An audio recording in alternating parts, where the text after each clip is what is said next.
ก็คือว่าขับก่อนที่หมายอยู่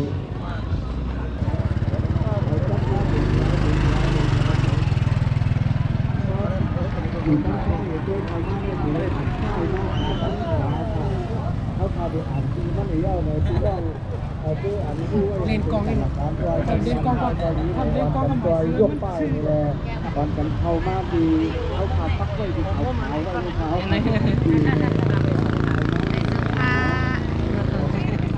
ที่ดินโดนจอมตีมาพาเพื่ออ่านจากปีไหน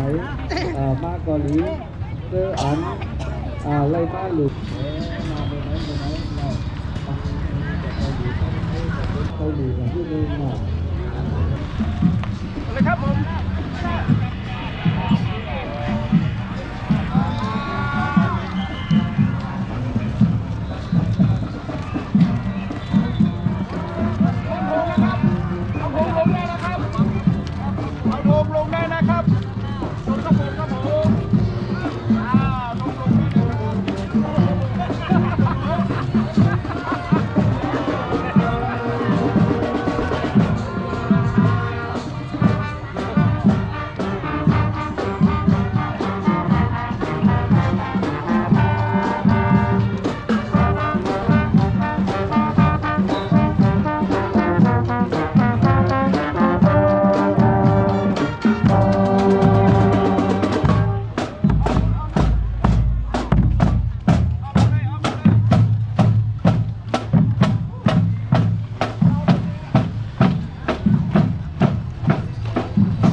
ไงวะ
เ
เก่าฮับตอนปีใหม่ไป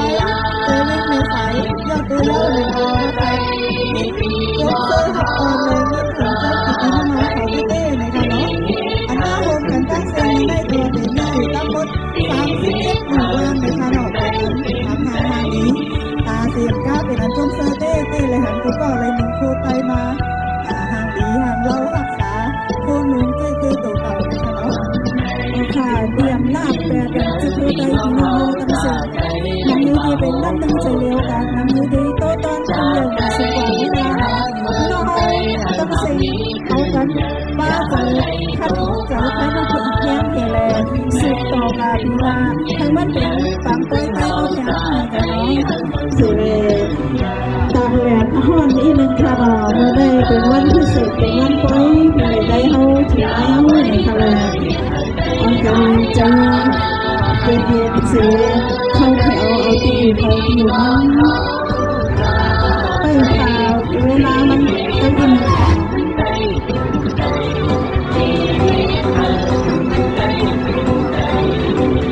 ะคะไม่สูงถึงหักมาเขาหักถึงอันเวลองพิงเคยตาเสื้อหักถึงพิงยิงแค้นให้ตะยืนตาเป็นหักถึงพิงเขาเขาย่ามือเหลวไหน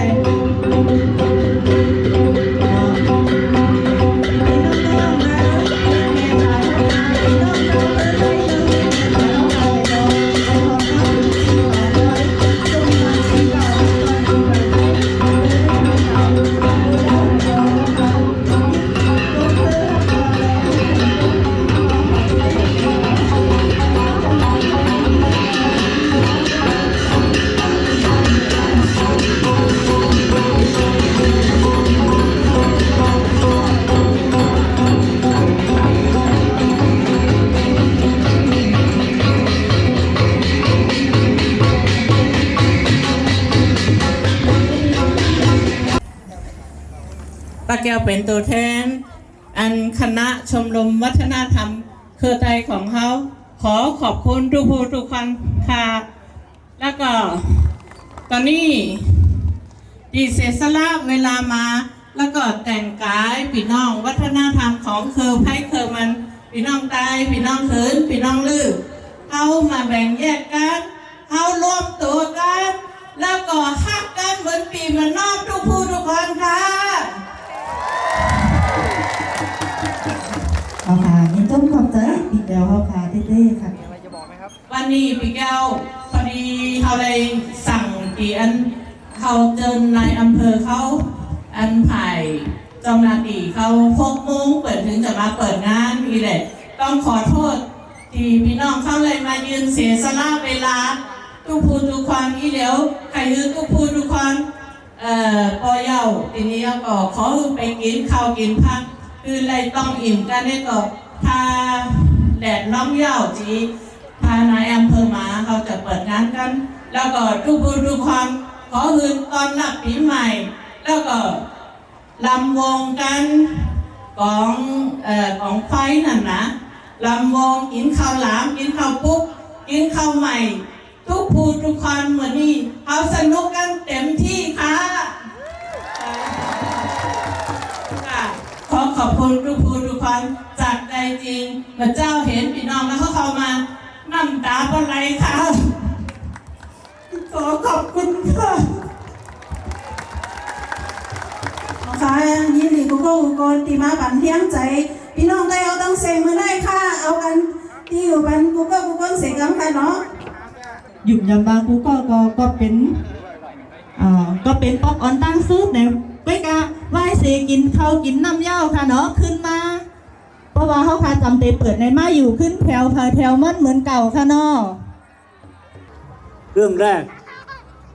พ่อแม่พี่น้องอย่าลืมภาษาของเราไม่ว่าไตใหญ่ไตลื้อไตเขินหรือไตยวนรักษาเอกลักษณ์ทางภาษาไว้อย่าให้ภาษาหายไปกับการเวลา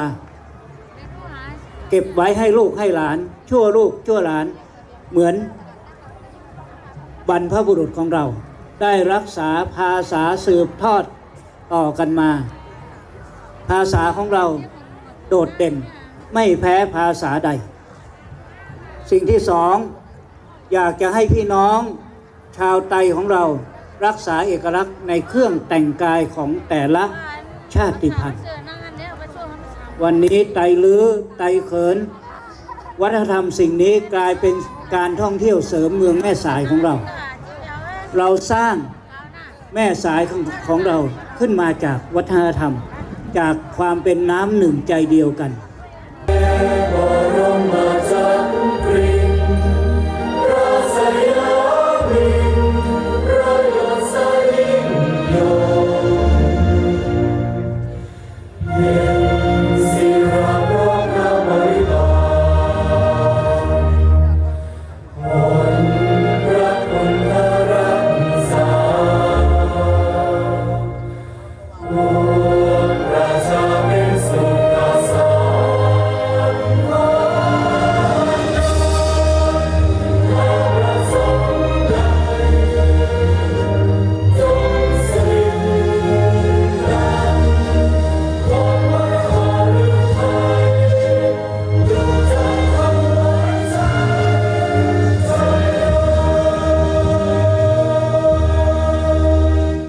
เป็นอันว่าพิธีเปิดงานของเราก็เริ่มขึ้นอย่างเสร็จสมบูรณ์แล้วนะคะ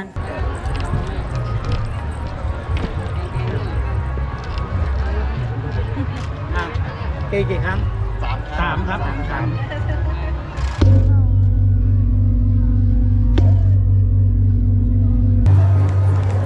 ่ะ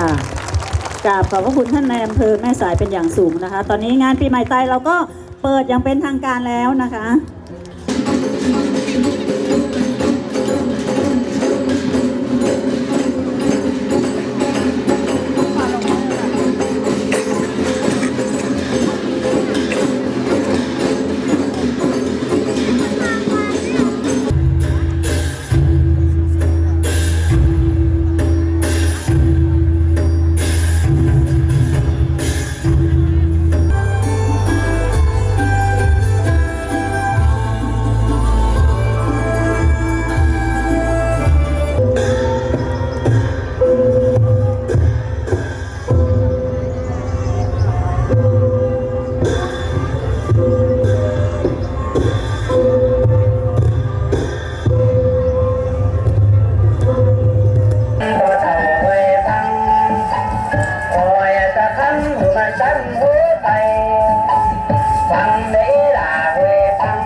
สูงไม่เมืองไตไม่สูงจะเคยไตไม่สูงจะความไตไม่สูงลิเคอไตไม่สูงฟิงแอไตไตเฮามีพึงไตขอความไตเลยลิกเลยไตเฮาสอบหาเฮามันโบตอนนั้นสิ่งกำมองแสงแข็งแหงไตสิ่งทุ่มมือก่อนกาลอยนกตัวมนจอกาสมปล่อยแล้วก็ยืนเลยค่ะเนาะ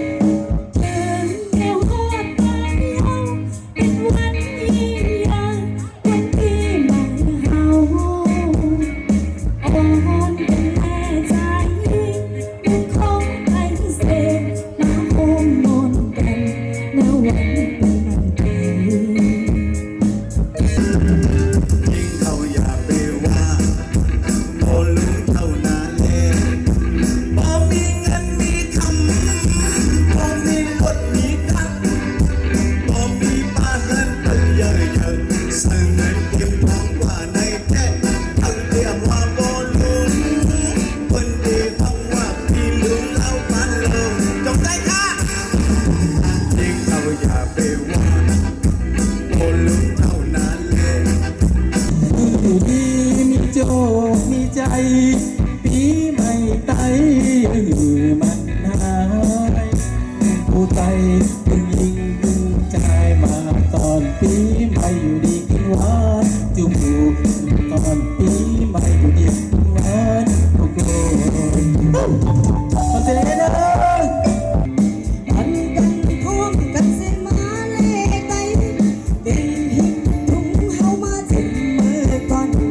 ใครอยากให้เปลี่ยนลืมวันปล่อยปีเมื่อใด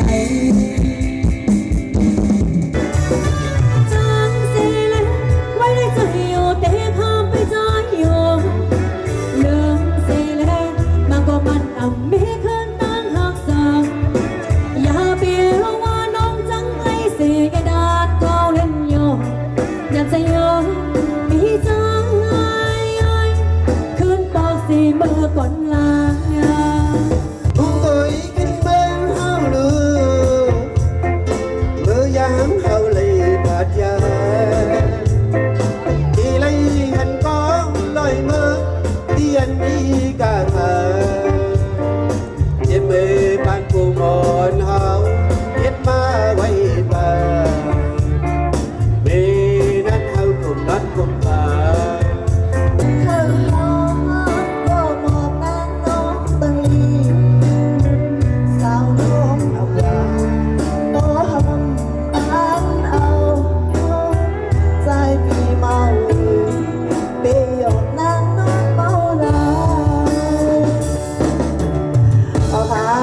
ขอบใจยิ้มชมพี่น้องไต้หลงเขาค้าอันทางหรือทางเราอยู่ตั้งนานเลยค่ะนะอันไหนก็เป็นหมวกอันอยู่ในปลอยอันนึงในค่ะนะตัวนั้นแต่ขันเจ็บไว้ก็เร็วอันยังเส้นตังเมื่อวานย้อนไปเมื่อวันนี้ค่ะจำบอกใจเลยค่ะเนาะ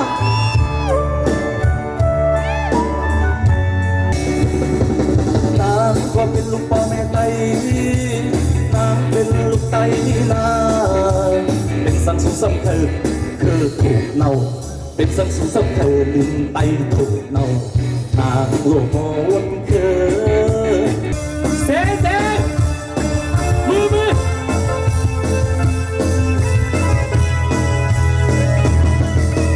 ใครทำไมว่าแม่ไตมือใจเฮาลัดเพนอ่อนกันหักกันเฮาเป็นบุญสู้เลี้ยวไตก็เป็นไตกวยแม่ลำโพงให้เนื้อพยาเตอร์ลาพวกไผ่เมมันแขนไว้ลีพวกเสลอนมาแม่ลำโพงเตเอาเพื่อนนางหมกโบไก่มี14 เศร้าว่าอำยุงเตกาก็มีโลดมือแหลกใส่แขกมือตัวเป็นคนเล่า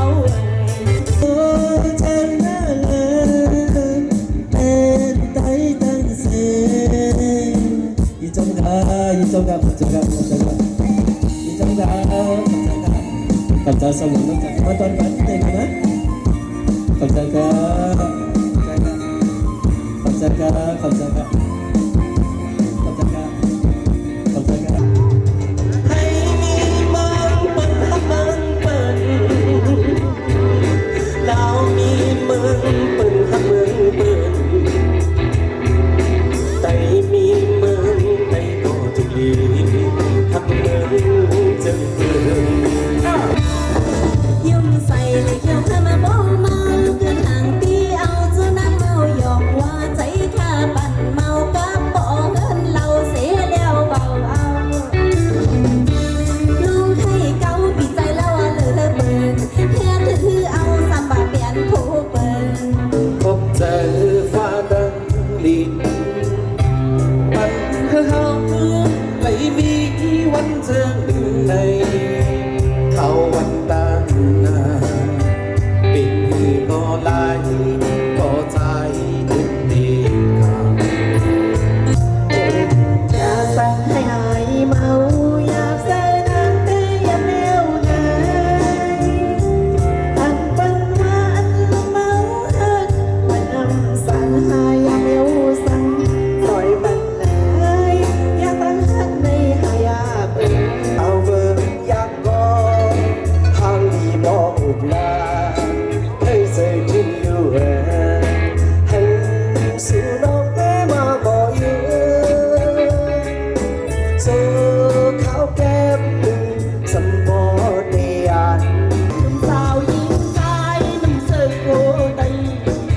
ความเจอกันมาจนเจอเธอตี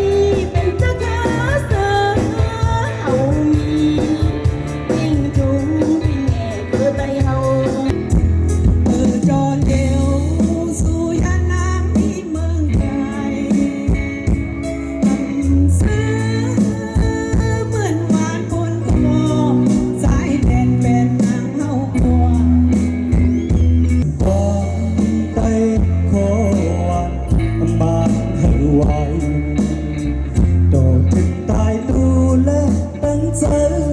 ขาดหายงานให้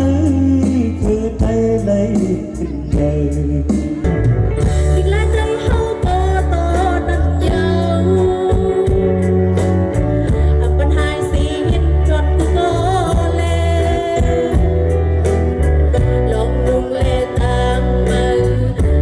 วันงานนางเบิบยาวไม่จนที่เมืองไทยหังลีมือตกทางเมาพี่อยู่ที่ดนที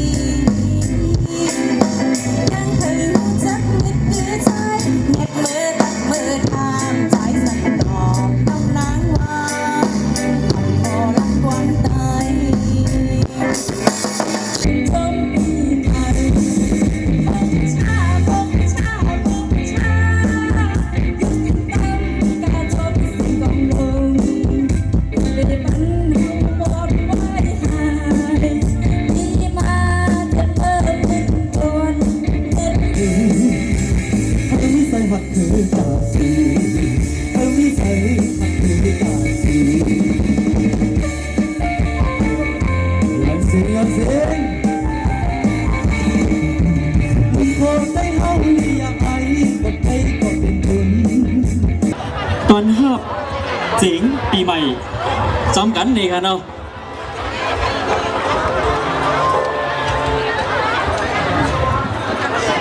ขอใจเราลังลาห่างแฮนโอ้โหใจไว้ค่ะเนาะเขาตีครับปีใหม่ช่องกันค่ะ เอาค่ะตอนตาหน้าปีเก่าสองเฮงหนึ่งปากไป13นีตีเป็นรองอันอ่ำลีตีเป็นตั้งไม้ตั้งขีพิดหมอกขึ้นมาเดี๋ยวเวทีจอมกันค่ะ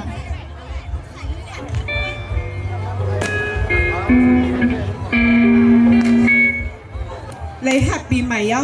ปีใหม่ก็ถึงไม้เอาค่ะเศร้าปีใหม่เมื่อในวันในกว่าวันตาเมื่อนากูขิงกูย้ำขอให้ไรพี่น้องๆเปี้ยวเขากูก่อกูโกนกูเจ้าเคอค่ะขอให้อยู่ดีมีเงินก้าเย็นเสื้อสาอายุยืนยาวกันกูก็แล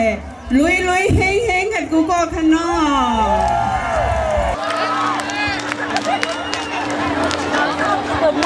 เอาค่ะมือเลี้ยวในก็จำถึงข้าวยำส่งสั่งปีเก่า2 เฮง 1 ปากไป13นี้แล้วค่ะ ออกค่ะเขาพาเต้นนับถอยหลังจบกันค่ะเนาะออกค่ะ